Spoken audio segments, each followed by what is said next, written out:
Welcome to the Slop Farm. Enjoy the video. You'll first verify compatibility and network access so the app can run. Check your model supports Smart Hub or Tizen. Older models may not.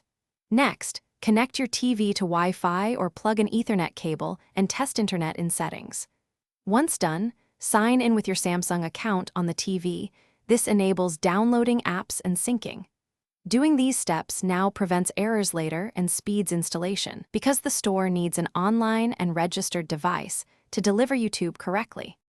Now you'll install and launch YouTube. Open Smart Hub, go to Apps, then use Search to find YouTube quickly. Type just YouTube and press Enter. Select Install. If you see Update, choose it to ensure the latest features and fixes. Once installed, open the app and you'll be offered Sign In or Try It. Sign in with your Google account for subscriptions and casting, because signing in ties your playlists and preferences to the TV for a smoother viewing experience.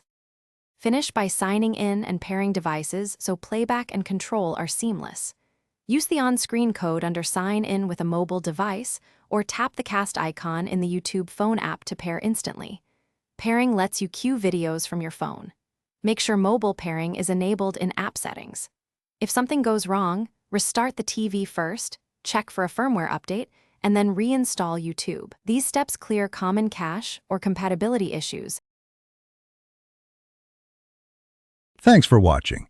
Consider subscribing if we helped you today.